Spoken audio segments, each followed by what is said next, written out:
Assalamualaikum warahmatullahi wabarakatuh. Waalaikumsalam warahmatullahi wabarakatuh.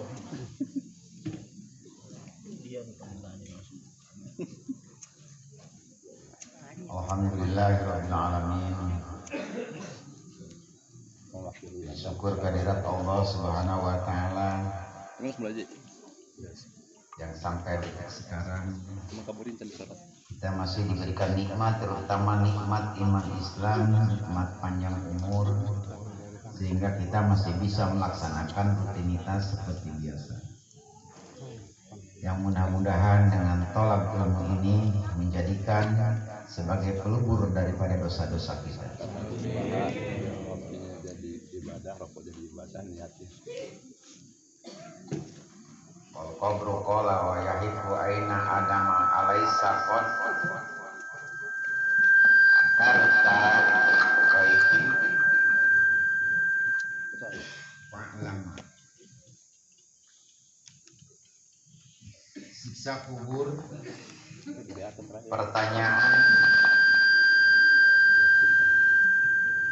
pertanyaan malaikat mungkar wa nakir. Rasulullah bersabda, Allahumma inni a'udzubika min azabil qabri, sampai diulang 3 kali.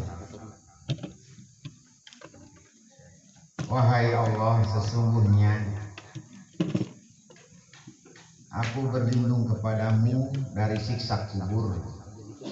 Rasulullah segitu besarnya, segitu bersihnya masih berdoa agar terbebas dari siksa kubur. Suatu ketika nanti di alam mahsyar, Rasulullah bertanya, kemana umatku? Hei malaikat Jibril, kok sepi amat ini? Malaikat Jibril ke mana? Malaikat Jibril menjawab, ini hari kiamat. Makanya umatmu sedang menunggu siksa. Rasulullah menjerit, ya Allah, jangan sampai umatku ini sampai tersisa di neraka. Menjerit seorang pimpinan. Segitu besarnya Rasulullah perhatian betul kepada umatnya. Jadi kita bersyukur masih dijadikan umatnya Rasulullah. Semoga kita dijadikan, diakui sebagai umatnya Rasulullah Sallallahu Alaihi Wasallam. Karena hanya dengan syafaatnya Rasulullah kita bisa selamat dari siksa neraka. Karena apa yang diandalkan oleh kita? Sholat ibadah kita. Sholatnya seperti ini, banyak lamunan, banyak pikiran, sehingga tidak ada kehusuan di dalam ibadah kita tersebut. Makanya tidak bisa untuk diandalkan untuk menghadap Allah Subhanahu wa ta'ala. Maka dari itu perbanyak membaca sholawat, sholawat apapun juga, apalagi di malam Jumat ataupun di hari Jumat. Usahakan sholawat kamilah ini 80 kali, atau bisa digantikan dengan 10, 11 surah Al-Kahfi. Itu akan membebaskan dosa kita dari 80 tahun. Dari sekarang persiapkan, karena kullu nafsin dha'iqatul maut. Ajal itu tidak ada yang tahu. Ada yang pernah mendengar ada bocorannya dari malaikat Israel, seminggu lagi lu mati, siap-siap ya. Jadi itu rahasia Allah yang tak mungkin untuk Allah bocorkan. Makanya sengaja Allah nggak dibocorkan supaya kita mempersiapkan untuk bekal pulang nanti. Karena di dunia ini kita hanya perantau semuanya. Makanya dalam kehidupan kita selalu mengingat terus akan kematian, yang nanti alhasil bisa menghapus segala dosa-dosa kita. Kalau betul-betul kita terus-terusan memikirkan untuk urusan akhirat, ini dunia, urusan dunia bisa ngikutin, ngejar-ngejar. Selama kita masih mengejar dunia, dunianya nggak dapet, akhiratnya nggak dapet. Karena dunia udah beberapa kali ini Abi bilang bahwa dunia ini adalah dinamis, perlu keseimbangan. Nah, kalau kita ingin seimbang dalam kehidupan kita, seimbangkan dalam urusan akhirat dan urusan dunia.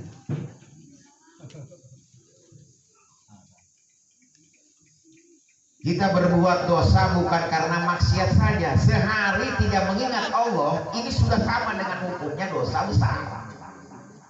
Fadkuruni, ini selalu eling kita kepada Allah.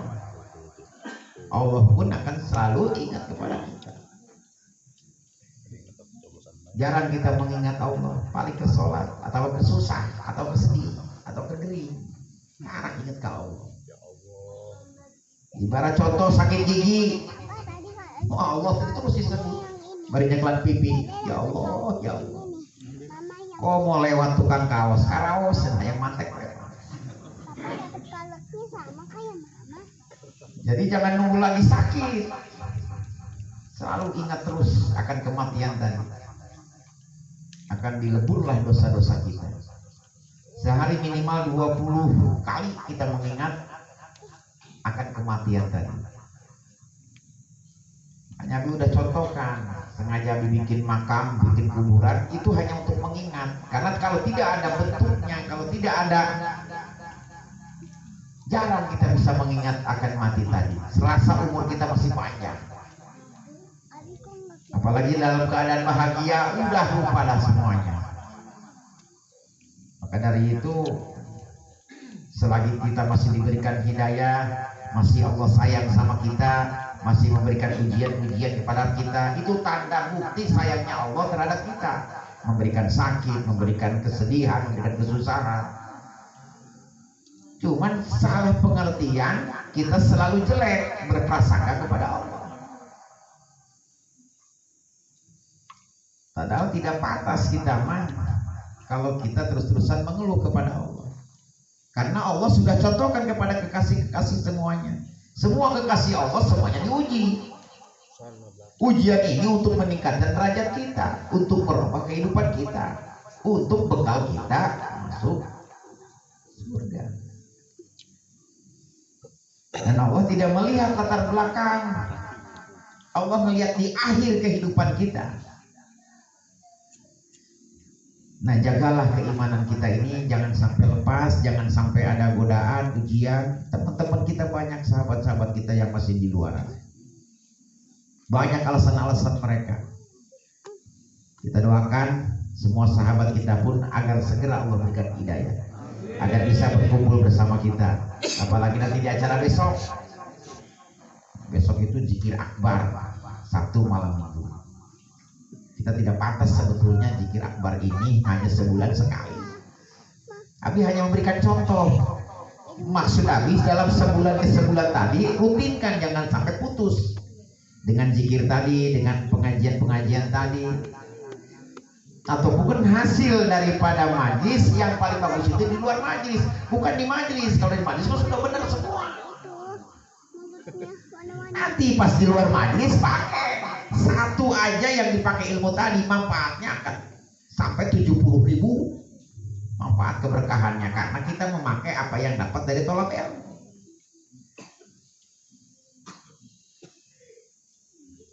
Di pengajian pun masih banyak tantangannya.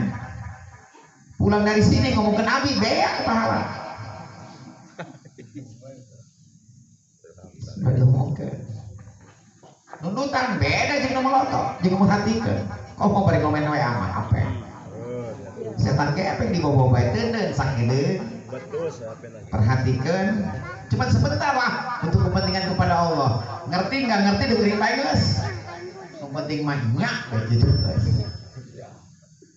Jadi untuk sementara tolong sempatkan kita sisihkan untuk kepentingan Allah. Ini sangat penting. Kita diberi nafas sama Allah, kita diberi hidup sama Allah, diberi bahagia sama Allah.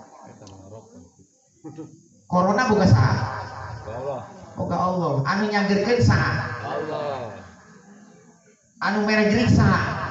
Mental lindungan ka? Allah. Sama. Ulah sieun kana corona, sieun ka Allah. Paneta makhluk Allah. Ari kana penciptana teh sieun, ari kana ciptaannya takut. Ini salah besar.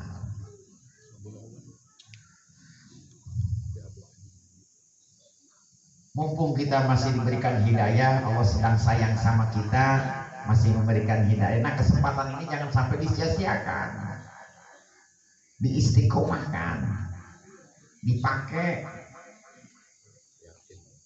Jumat ke Jumat udah berganti, tapi masih begitu terus, mau ke rubah nasibnya. Jadi simpelnya begini, rubah dari apa kegiatan kemalasan kita, itu nasib kita akan berubah. Sakit akan sembuh, susah akan jadi bahagia kalau seandainya ada perubahan. Tapi kalau nggak ada perubahan nggak bisa. Dan bukan jaminan kekayaan ataupun keberadaan kita bisa menjamin kebahagiaan, malah nambah puyeng. Dulu kata Abi bilang, waktu nggak punya apa-apa kita bebas, malah pintu terbuka aja ditutupin sama maling, karena nggak ada apa-apa, apa yang mau dipaling, sampai ditutupin. Tidur kasur berdua nomor 3, udah pas-pasan, mesra. Setelah kita punya kebeli nomor 1, banyak halangan-halangan yang menuju keromantisan.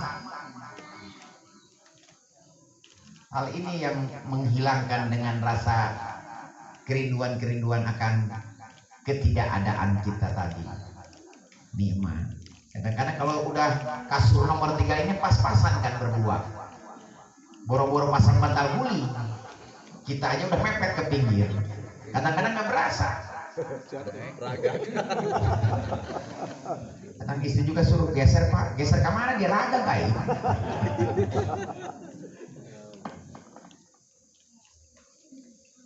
Idza kana huwa fi qubuli min akhirah ba'asa jalla wa ala malaika.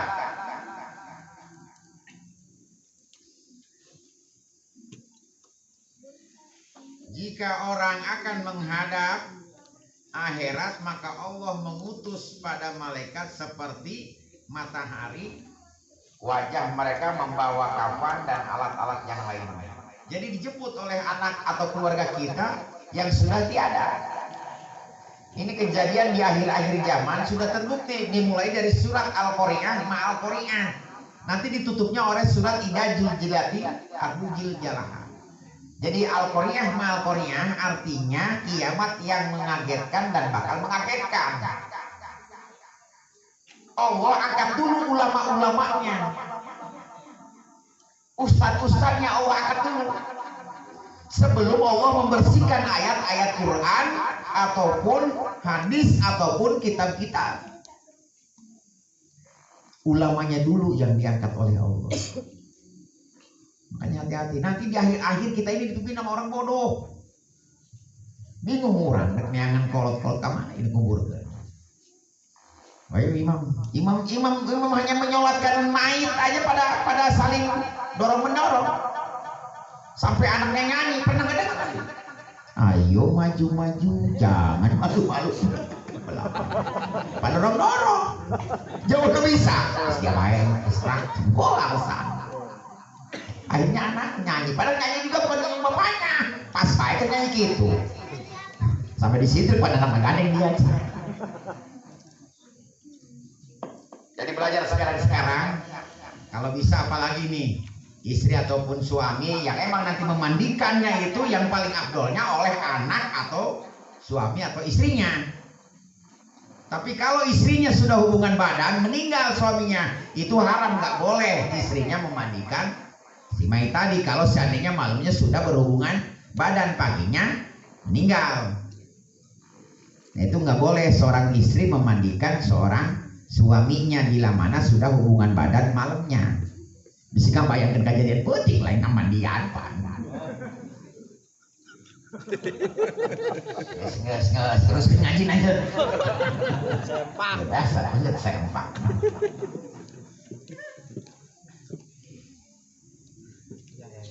Gila gitu jadi mayat. Orang yang meninggal didatangi malaikat Munkar dan Nakir. Jadi di mana 7 langkah? Bukan orang yang pulang 7 langkah yang terakhir, bukan. Tapi yang pertama pulang. Yang dihitungnya 7 langkah tadi. Setelah dikuburkan. Makanya kalau ada yang keluarga yang memang meninggal, setelah dikuburkan, jangan ada yang pulang keluarganya. Ngaji Yasin sana. Itu pas pertanyaan-pertanyaan kubur yang memang bukan main dasarnya.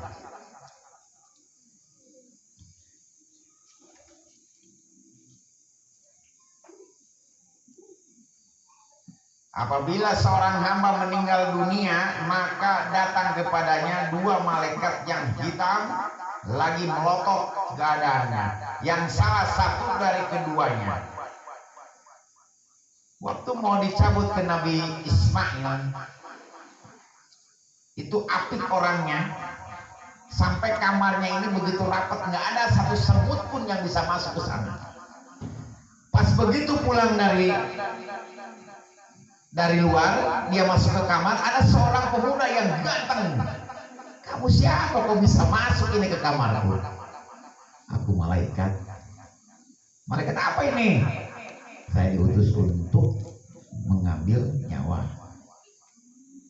Sebelum kamu ambil, aku bikin tahu aslinya wajah malaikat Israil bagaimana. Gak bakalan kuat Tuhan. Nggak pengen ngeliat dulu. Bayangkan matanya segede kobokan. Nyolot enak. Serem. Ia bukan warna nakir datang pakai hitam kabeh barijing mata molotok. Pokoknya betul-betul lah yang meninggal ini bukan main. Tapi kalau rohnya yang bagus, dia habis ngaji nih 40 hari ke depan meninggal nih kita nih, itu udah sahid akhirat, jadi aman. Kesempatan ngaji baik. Ini belum ngedoa, mau ke Gusti gue keur ngaji. Ku mau ngaji keur inget karangna.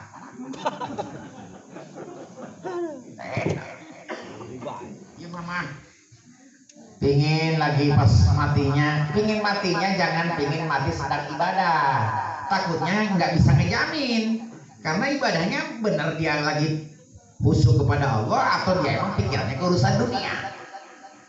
Makanya mintanya matikan aku ya Allah dalam keadaan husnul khotimah, membawa iman Islam.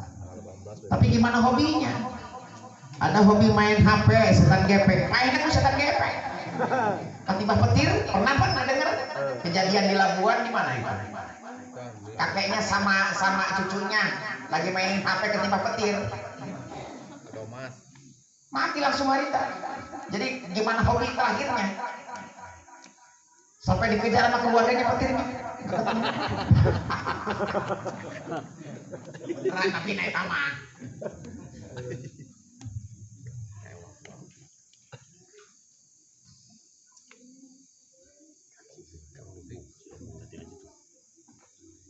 Pertanyaan malaikat Munkar wa Nakir, sesungguhnya orang mukmin itu mendengar bunyi sandal mereka sambil apa-apa mereka berpaling ke belakang sehingga dikatakannya, hei orang ini siapa Tuhanmu, apa agamamu, siapa Nabi. Jadi yang mati ini mendengar langkah yang 7 tadi. Yang kedengarannya yang orang yang pertama aja yang pulang itu. Biarpun orang di sini masih ada. Jadi orang yang pertama pulang itulah yang kedengar langkah-langkahnya. Kalau penyakit masih ada obatnya, tapi kalau ajal udah nggak ada obatnya. Kalau ada mungkin banyak yang nebus. Makanya, dan bukan syarat sakit itu, mati itu bukan syarat harus sakit. Banyak orang yang sehat, banyak orang yang masih muda, Banyak orang yang masih baik. Kalau sudah emang waktunya, itu ajal nggak bisa mundur sedikit, nggak bisa. Atau maju sedikit, nggak bisa. Jadi tetap adanya takdir, qada dan qadar, itulah ketentuan yang Allah berikan. Cuman Rahman Rahim Allah memberikan kesempatan kita hidup agar kita dirubah dari yang jelek jadi bagus. Padahal kita sudah ada di qada dan qadarnya, masuk surga dan nerakanya pun sudah ditentukan sama Allah. Tapi karena Allahnya Rahman Rahim, Allah memberikan kesempatan kita hidup agar kita bisa berubah. Terus kita ini sebetulnya mau nunggu apa coba di dunia ini? Ya makan-makan. Cari urusan dunia nggak ada batasnya. Begitu terus tiap hari nggak ada perubahan. Tidur, makan.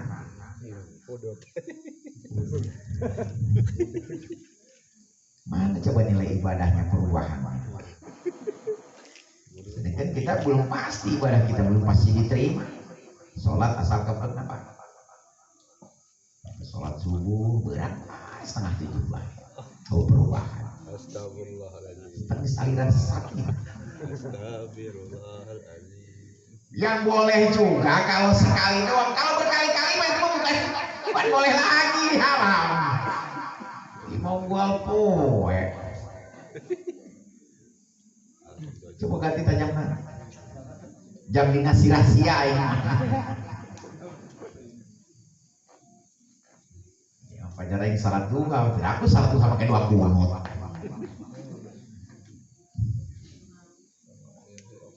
Nanti paling lama-lama ganti, jangan selalu sholli fardu subhi, ganti. Sholatnya sholat subrah.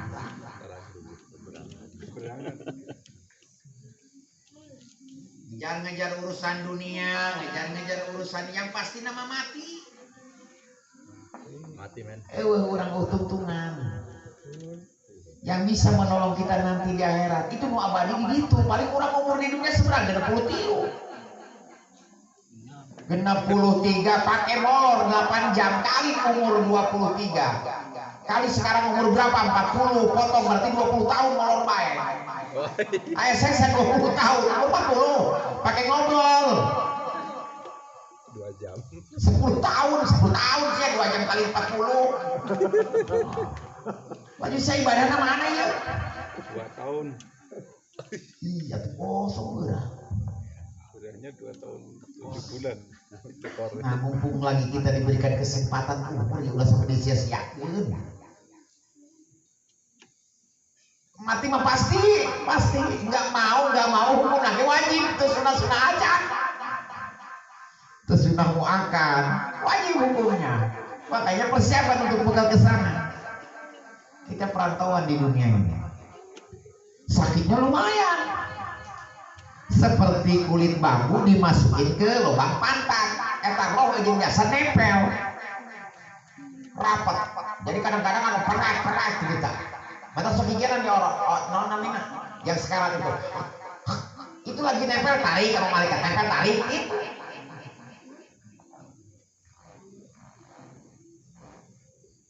Makanya kalau kita tandanya, kalau seandainya ini di sini masih bisa, nadi itu masih bisa dia masih hidup.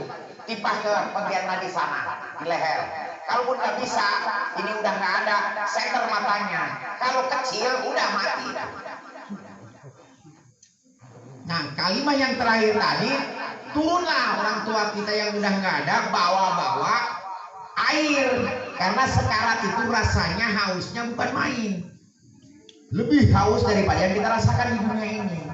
Nanti orang tua keluarga kita, jinnya atau setannya menyerupai orang tua kita yang sudah tiada sambil bawa air minum, sebutkan Tuhan saya, Tuhan kamu Yesus, gitu. Makanya kenapa harus dengan pujian? Karena pujianlah sebagai kunci tadi. Makanya biasain kita memuji, membaca pujian la ilaha illallah, biasain minimal sehari itu 165 kali agar pasti cabut nyawa illallahnya yang kita dapat. Itulah jaminan kita bisa mati husnul mati. Amin. Makanya biasain. Namun biasa ngomean we apa cek malaikat malaikat teh, "Weh, naon ieu?" Anu biasana anjing sia, bangsat sia, atuh kitu mun aya malaikat diculik bangsat dong sia, eta biasana kitu. Jadi Allah mencabut nyawa itu sesuai dengan hobinya. Kalau tukang mancing, mati masih mancing. Tarik rame ngambang. Beneran tapi pernah siang. Mancing pancingan dipancingkeun, manehna ngarokok begitu raga rokona pae.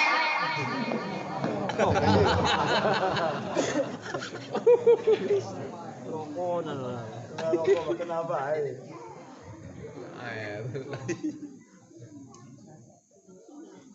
Sampai anaknya ngomong, kami mendingan jadi lauk. Aing minta jajan 20.000 tadi bere, beli rokok 100.000 belikeun. Mending jadi lauk aing daripada anak sia. Eta anak ngomong kitu ka tukang busuk. Nya modalan pelet, ngan modal umpan 100.000. Mari jajan anak lu 2.000 gratis. Anak protes, mending aing jadi tuh, mending jadi lauk.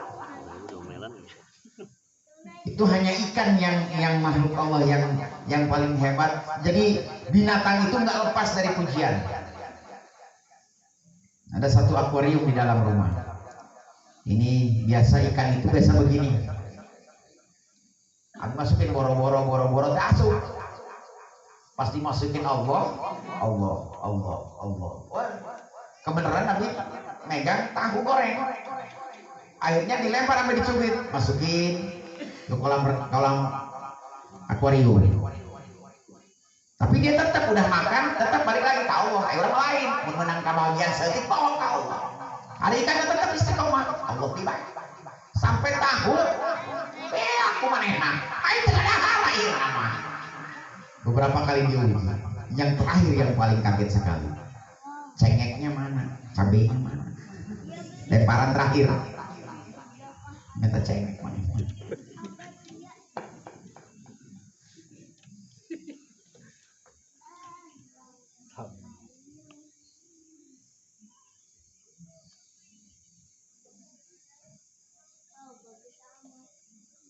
Jadi ada pertanyaan nanti di dalam kubur, 2 pertanyaan nanti di akhirat yang menentukan kita masuk neraka atau surganya. 3 pertanyaan nanti yang dipertanyakan kepada kita semua. 2 nanti di dalam kubur tadi. Kalau imbangannya, kalau roh yang emang bagus baik, dia bebas sekehendaknya. Ibarat kalau yang sudah tiada ini seperti di LP yang belum dapat sidang.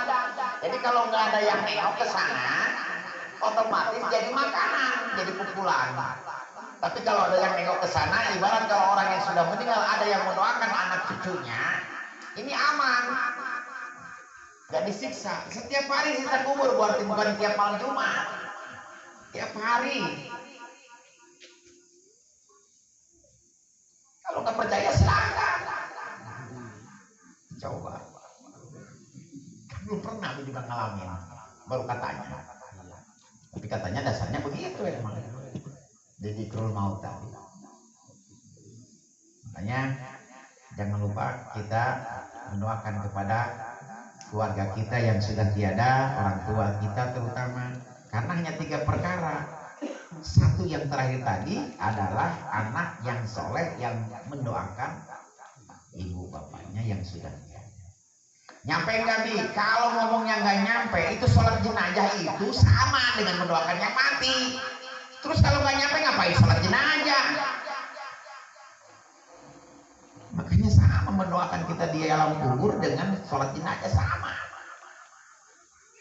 Di takbiran yang ketiga aja masih ini. Fatihahnya buat dia, bukan buat kita. Makanya pasti nyampenya.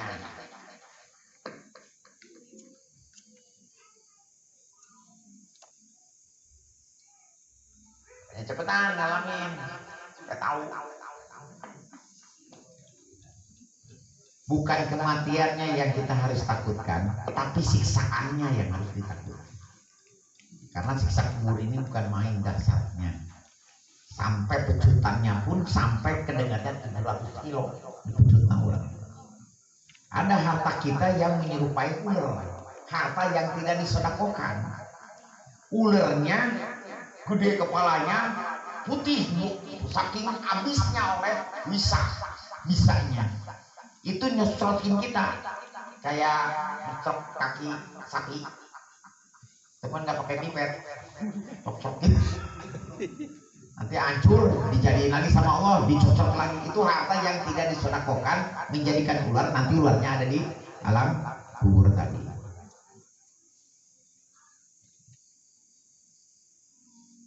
Makanya utamakanlah, pentingkan akan urusan Allah. Entah nggak di sini aja pengajian, mungkin di kompleknya, di perumahannya ada pengajian gitu. Yang penting kalau bertolak belakang dengan hati kita keluar, jangan diterusin. Karena zaman sekarang udah kebanyakan aliran-aliran yang emang nggak rasio lah. Jadi hal-hal yang istilah bertolak belakang dengan kita ahli sunnah wal jamaah udah jangan diterusin. Nanti malah kita dasar iman kita masih sedikit, mendingan ditinggalin. Yang penting kita rasakan satu hari ikut pengajian entah di mana, kalau beda alirannya keluar. Jangan gampang percaya.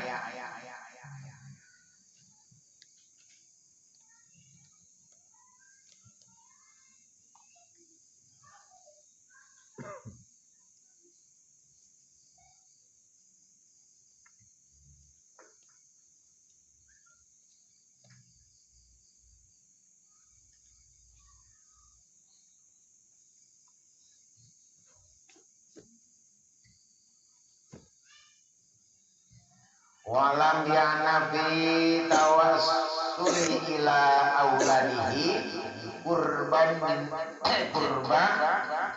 dinarba'in zali. Jima lantaran punya anak ibadah memang kurang, itu sering sekali kita sakit kepala. Ih bener daripada minuman obat parame, Panadol. Kok mau lagi kalau petong saya di sekolah tempat pompet Ya ompongnya lepet. Lepet gitu. Bersenggama adalah ibadah mencari kecintaan Rasulullah dengan memperbanyakkan umat. Makanya kenapa kau dijadikan ibadah selain bersenggama? Karena untuk memperbanyakkan umat Rasulullah biar lebih kuat. Disitulah nilai ibadahnya. Coba dibahas.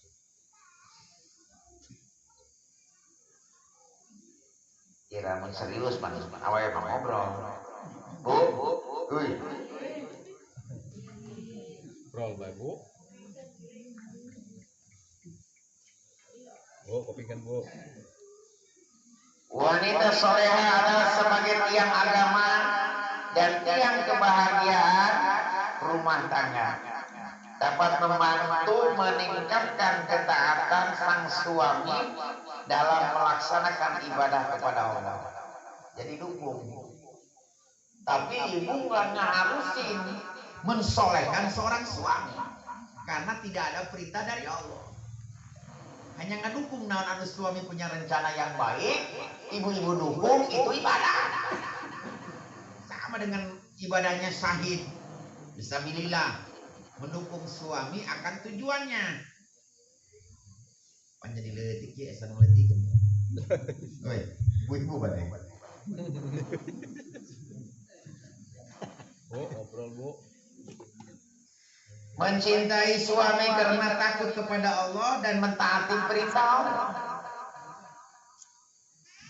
Jadi kita cinta sama suami, cintanya kan selain deui, jadi karunya malik mah. Namun karunya mah teh bosenna. Jadi sayang, bukan cinta lagi. Kalau cinta mah bosen. Ya lagu nanti ya, no? Karena Allah. Baru sekarang. Apa teh? Baru sekarang oh aku rasakan punya istri satu, merasa masih kurang. Mana-mana. Engke tuh pan teu deui. Tarik sis. Bohong. Oh belah ya. Bi 5 taruh deh. Mampun deh. Jadi sekarang ngapal tuh. Yang ketiga, perhiasan yang dikenakan adalah sifatnya sosial dan pemurah atas harta yang dimiliki. Jadi merasa cukup dan menerima pemberian Allah. Ini istri yang solehah. Tanda wanita solehah yang keempat, ibadahnya adalah berbuat baik, berhikmah, mengabdi kepada suami. Emang pinter sih emang. Dimana bener dan pasti kepenak. Sejawara-jawara nage tetap elek lawe. Bukannya kalah, bukannya takut sama istri, cuma istrinya nakuti.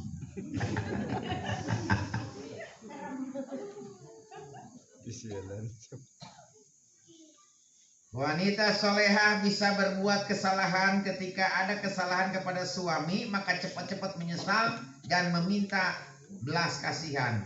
Panggatina we mamangkina. Mata kayak pangloba-loba ada penghuni neraka ini perempuan. Pangloba-loba. Makanya kalau seandainya kita merasa mengesalkan seorang suami, cepat menyesal dan minta maaf sama suami.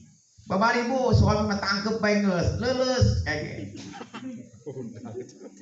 Mau ngepeskeun, ibu-ibu seperti kepeskeun pewal. Wah, kita tangkep deui dikepeskeun. Nah, cara rape. Aduh.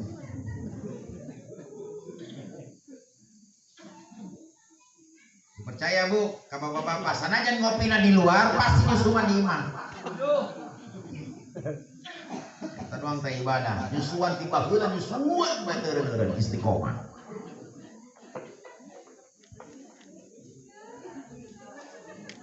Termasuk dosa besar istri pergi dari rumah tanpa seizin suami. Izin mae. Tapi kalau untuk pengajian izin, kalau suaminya ngelarang sana jangan terizinan berangkat bae bu. Dipagah teu ku salakina. Kayak boleh teu bisa nanaon, teu bisa ngaji pak. Kayak nu nyalkeun ka ibu. Ngalunjak segala nanaon. Aing teh ngaji. Kita beunang ku kakak. Jadi apa yang dilarang untuk nilai ibadah, ibu tetap izin, biarpun dilarang tetap ngaji. Enggak semua apa perintah suami diikutin. Titah maling endong tetangga ge durung bae burung, ulah dae. Ya masa gala 40 patuh kasalaki atuh heuh titah berbuat jelek mau aja, jangan mau.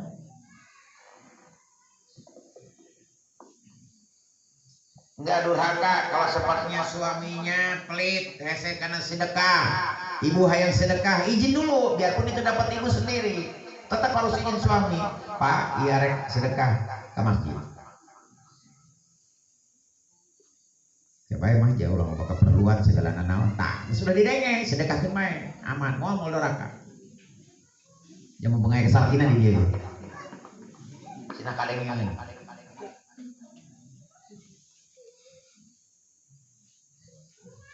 Jadi termasuk istri pergi dari rumah tanpa seizin suami, tetap apalagi sekarang kan banyak setan gepeng. Terus telepon mereka suami takut lagi luar, Pak saya mau ke pasar, Pak saya mau ke sini. Cuman ngomong gitu doang. Paling di sana telepon setan gepeng, Pak di mana? Ribet dan baik. Di mana kayak balik. Ini masuk perhatian, yang perhatian sama. Curigai.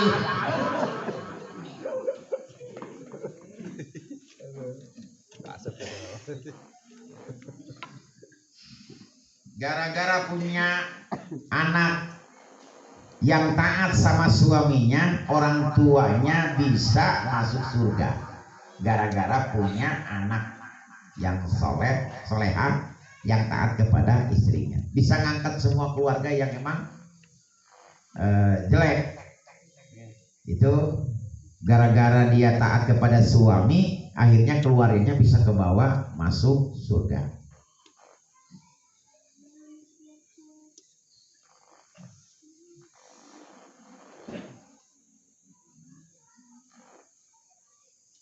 Kalau dasarnya kita memandang perempuan, pandangan kita ada birahinya, ada ininya, itu durhaka. Seperti kita ditimpa oleh panasnya, apa namanya, panah yang panas. Pandangan, kalau pandangannya tidak ada unsur birahi, nggak apa-apa. Cuma jangan lama-lama, mungkin setan kebel kena mata. Buat jadi penasaran. Jadi haram hukumnya kita memandang dengan birahi wanita bukan muhrim. Orang yang mampu menjaga pandangan maka ia mampu menjaga farjinya. Dari menjaga matanya, insya Allah kita dijamin bisa menjaga farjinya. Karena pakaiannya harus bisa menjaga kehormatannya.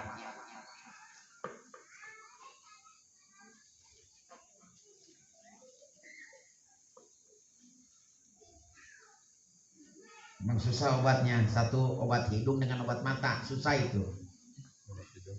Mata keranjang dengan hidung belang.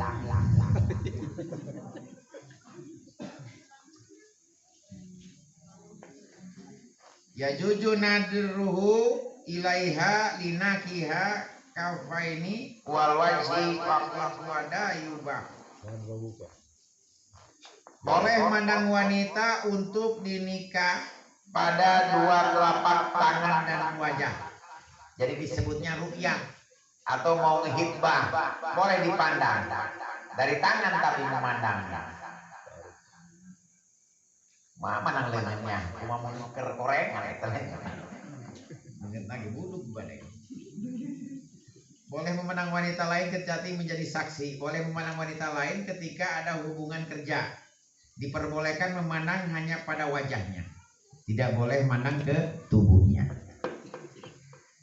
Wajahnya jatuhu ila aznabiyahu fil wajhi qad sahadat mu'amalah.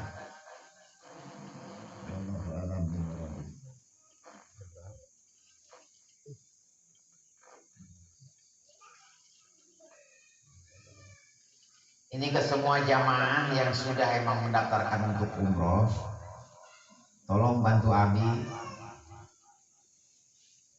agar betul-betul memohon kepada Allah untuk bisa kenasibkan nanti di bulan, karena waktu kan sudah tinggal nunggu pemberangkatan. Usahakan betul-betul kita minta nasib kepada Allah untuk bisa datang ke tanah suci tadi, biar abinya bisa lebih enteng gitu, karena ini betul-betul banyak sekali yang dibawanya. Makanya tolong yang sudah terdaftar minta nasibnya tadi yang Abi sebutin. Allahumma rzuqni wa yassir li ziyarata baitikal haram wa ziyarat. Jangan terlalu kita terpuruk ke dalam berangkat enggak. Jadi bulatkan aja untuk bisa berangkat, untuk bisa menunaikan ibadah umroh ke sana dengan niat kayak seperti tadi, itu pahala yang ngalir terus. Untuk dinasibkan untuk haji atau umroh itu dengan kekuatan hati kita, kebulatan hati kita kayaknya hayangna. Ulah orang terpuruk ke dalam rasa kecemasan tadi akibat hajinya batal, kayak datang kemana-mana pikiran. Jadi jangan terpuruk ke dalam perasaan-perasaan itu tadi. Bulatkan aja hatinya, pokoknya mah bulan itu harus bisa berangkat. Minta kepada Allah nanti biar Allah yang turun tangan, biar Allah yang memberikan jalan dan rezekinya. Gak usah ada kalimat-kalimat, aduh nanti gimana ya, belum persiapan buat sangunya, belum persiapan buat bekalnya. Gak usah ada kecemasan tadi, malah kan makin jadi nantinya.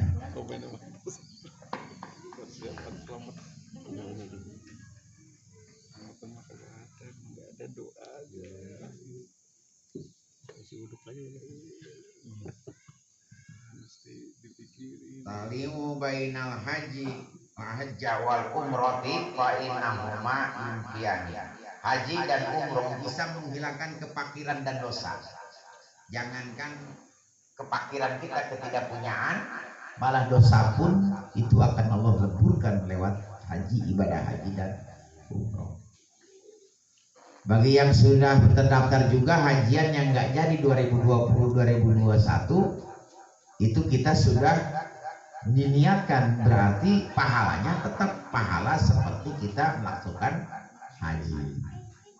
Jadi haji udah 2020 diundur jadi 21, kita mendapatkan, kita di Islam dibikin sama Allah ini, dibikin tidak melaksanakan tapi pahalanya sama, karena dengan kekuatan niat tadi yang kita sampai diundur 2020. Yang kedua ini kita pun tetap, berarti udah 2 kali kita dapatkan pahala haji tanpa harus mengerjakan, karena kita sudah siap semuanya, sudah pelunasan, sudah vaksinan, sudah segalanya. Makanya nggak usah kecewa, jangan sampai menghancurkan niat kita. Seperti umroh sama, ya orang membayar adminnya, kita udah ini tinggal dibulatkan hatinya. Makanya positifkan aja pikiran kitanya, nggak usah ke bawah-bawah. Nggak ada hubungan dengan haji kemarin, kalau haji kan pemerintah. Kalau kita mah kan lain pemerintah gitu. Cuman tinggal paling izin keluarnya aja, keluar masuknya untuk bisa berangkat penerbangan untuk ke Arab Saudi.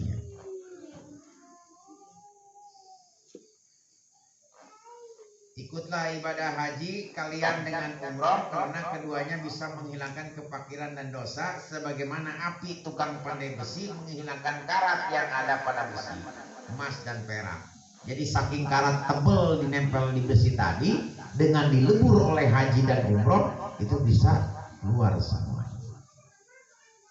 Makanya begitu beres, kita seperti fitrah. Kita ini dikeluarkan ke dunia ini pun fitrah, pulangnya pun harus fitrah, harus bersih.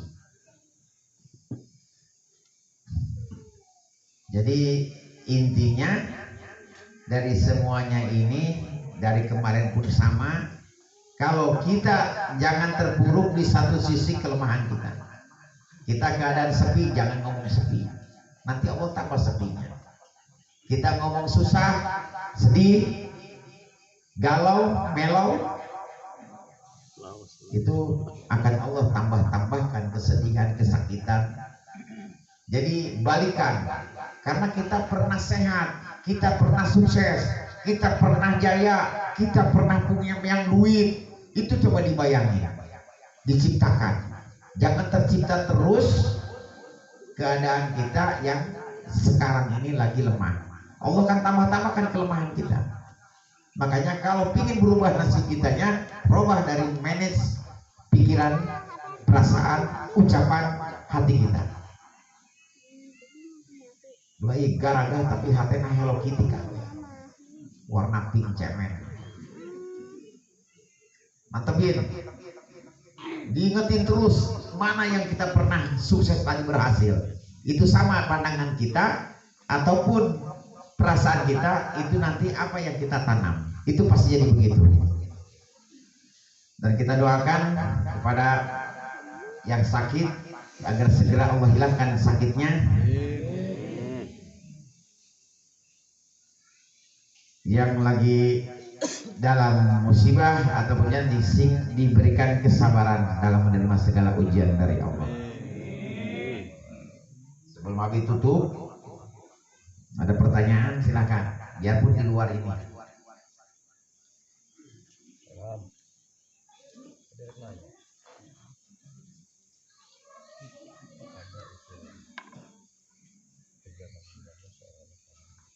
Ya, iya sengaja sekolah nanya Pak. Ini mereka kesempatan. Terus kudu isin, mal bertanya, sesat jalan. Satu pintu deh, satu pintu deh.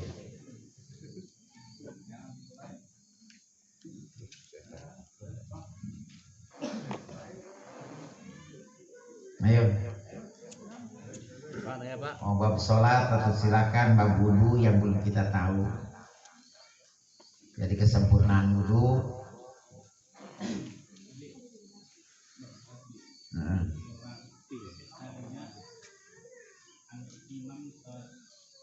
Mas Boker. Itu langsung milu tapi ente dijadikan doa. Cuman berjamaah kas. milu.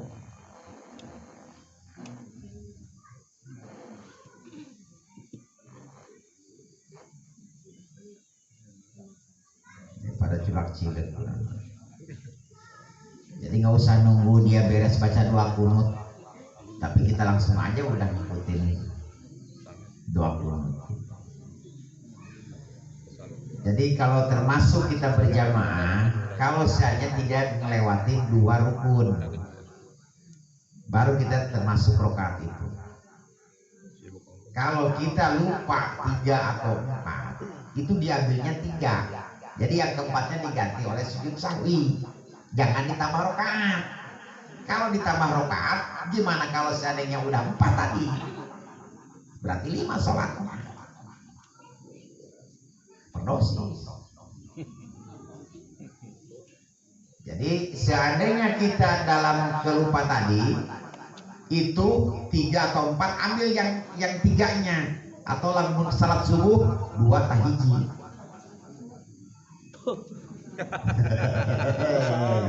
Tiru apa hijau saya subuh mah dua pohon subuh kadang-kadang 1 apa 2 gitu tuh. Jadi ambil aja satunya, nanti yang satunya pakai sujud sahwi ganti. Kalau kita tadi lupa salawatnya, yang terakhirnya kan ada Muhammad ini di mana itu Sallallahu ala Sayyidina Muhammadin wa ala alihi wa sahbihi wa barik wa salam. Kalau ujungnya Sallallahu alaihi wasallam, kecuali Allahumma sholli ala Sayyidina Muhammad, akhirnya wasalim, karena Allahumma sholli ala Sayyidina Muhammad. Tapi kalau ujung depannya Sallallahu ala Muhammad, belakangnya wasalam, jangan wasalim. Kalau seandainya doa kunut tidak membaca salawat itu wajib pakai sujud sahwi. Lupa tadi pakai salawat apa enggak, itu wajib harus pakai sujud sahwi. Jadi sholat itu udah amun pohon mah harus datang ke pasar rau. Itu tadi ai sholat tadi pakai 2 kunut, pakai salawat enggak, pakai 2 kunut tapi lupa enggak pakai salawat. Eta sholat subuh deui di pasar rau. Jauh tuh. Si urang kepentingan atau apa?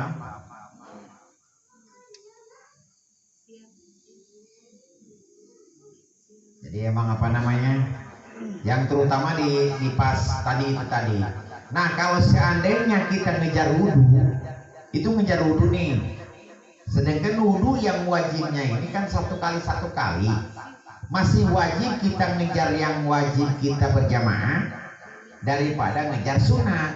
Makanya kalau kita ketinggalan untuk berjamaah, tolong wudhunya 1 kali aja, nggak usah ngejar yang 3 tadi. Karena masih penting kita berjamaah daripada ketinggalan berjamaah. Warahmatullahi wabarakatuh. Waalaikumsalam warahmatullahi wabarakatuh. Yang belum makan silakan makan.